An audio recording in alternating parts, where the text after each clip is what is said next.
এজন্য গোটা পৃথিবীর মুক্তির জন্য, পৃথিবীর কল্যাণের জন্য ইমানদার যারা তাদেরকে ডাকতে বলতেছেন ওয়াল্লাযী আরসালা রাসূলাহু বিল হুদা ওয়া দীনিল হক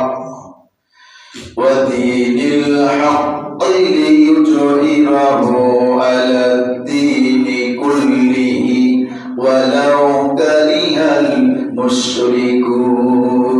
কার কথা? এই কথা কার? আল্লাহ তাআলা।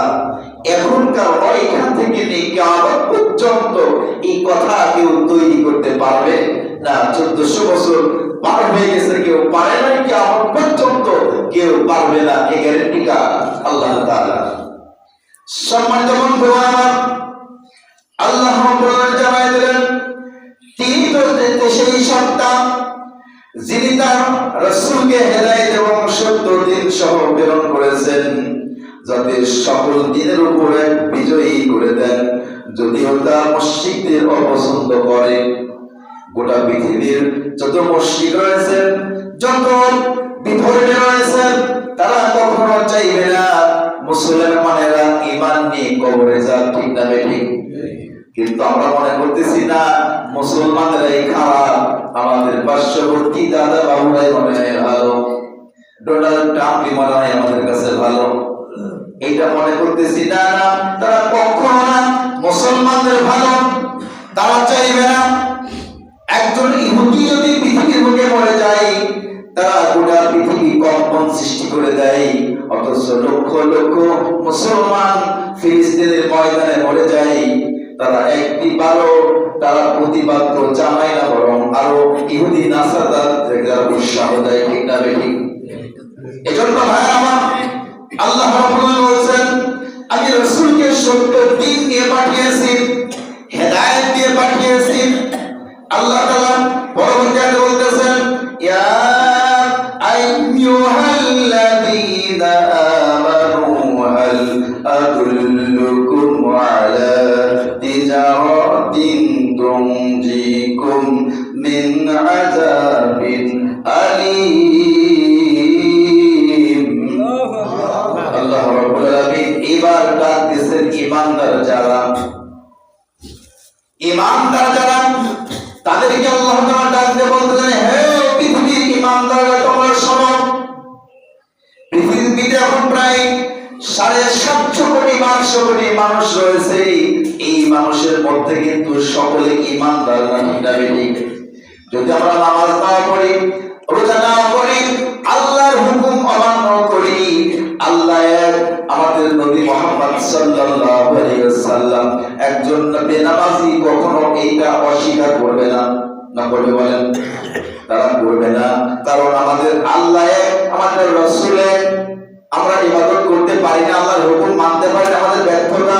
কিন্তু কখনো ঈমান হারা হয় না, ঈমান কম বেশি হয়। আল্লাহ রাব্বুল আলামিন এই ঈমানদারদেরকে ডাকতে বলতেছেন হে ঈমানদারগণ, আমি কি তোমাদের এমন এক ব্যবসার পথ সন্ধান দেব যা তোমাদেরকে যন্ত্রণাদায়ক শাস্তি থেকে মুক্তি দেবে। সুবহানাল্লাহ বলেন। আল্লাহ তাআলা কোরআন কারীমের মধ্যে ব্যবসার কথা বলছেন। ব্যবসাটা কি আমাদের জানার দরকার আছে না নাই? ব্যবসা কি আমাদের জানার দরকার রয়েছে।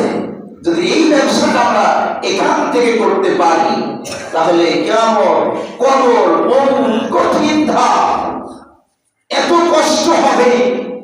আজকে আমার আপনার জন্য পৃথিবীতে মানুষের ঠেকা নেই। যে কোনো মানুষ আপনাকে সহযোগিতা করবে, ভাই না করলে আরেক ভাই করবে, নাহলে প্রতিবেশী করবে। কিন্তু কবর নামক জায়গাতে আমার আপনার জন্য, সাথে যাওয়ার জন্য, ওখানে পাহারা দেওয়ার জন্য কেউ নেই, একমাত্র আমাদের রব ছাড়া।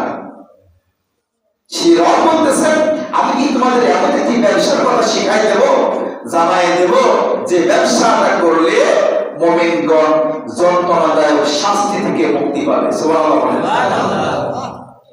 সেই ব্যবসাটা কি?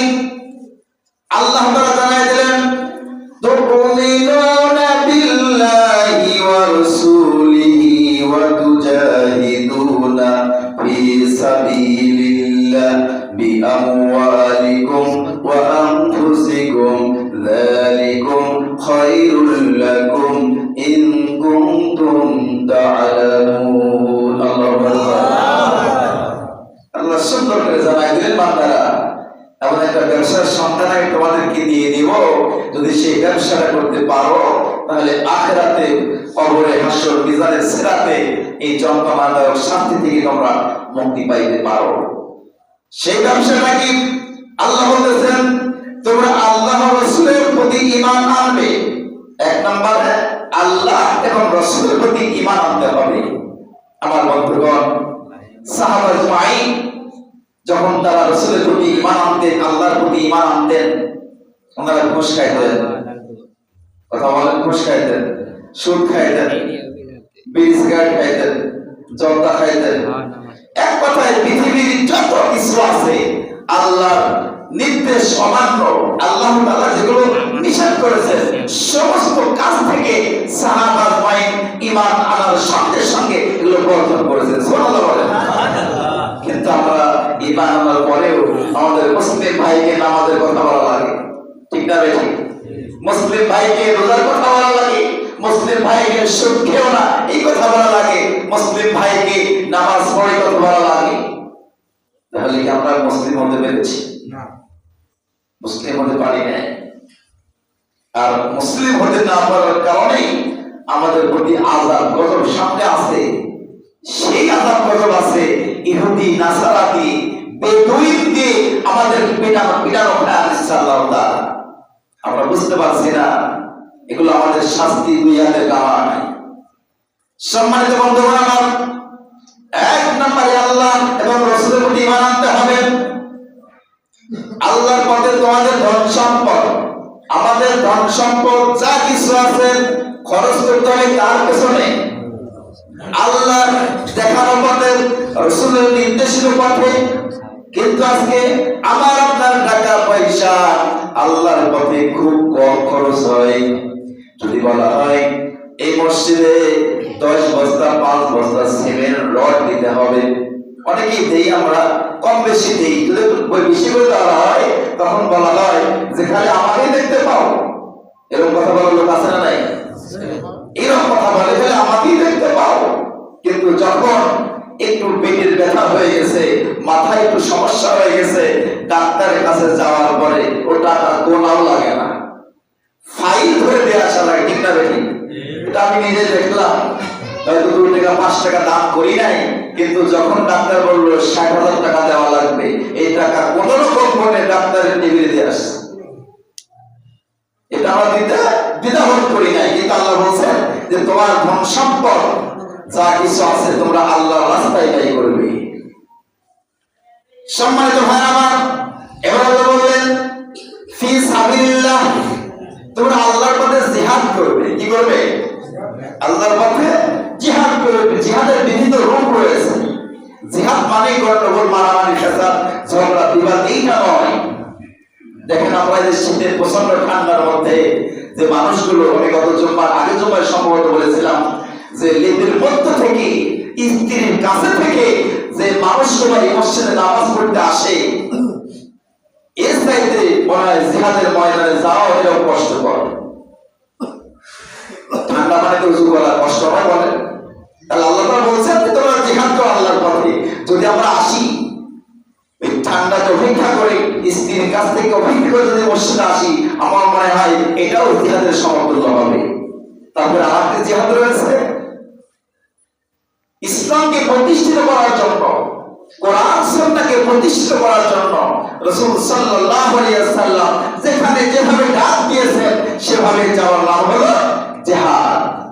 সম্মানিত ভাইরা আমার, আল্লাহ তাআলা পরবর্তী আয়াতে বলছেন যালিকুম খায়রুল লাকুম ইন কুনতুম তা'লামুন, যদি তোমরা তা বুঝো, যদি তোমরা এটা বুঝো এবং জানো, এটা তোমাদের জন্য উত্তম পথ, এটাই তোমাদের জন্য উত্তম পথ। সম্মানিত ভাইরা আমার, তো আল্লাহ রাসূল সাল্লাল্লাহু আলাইহি ওয়াসাল্লাম যখন এই জিহাদের ময়দানে ডাক দিয়েছেন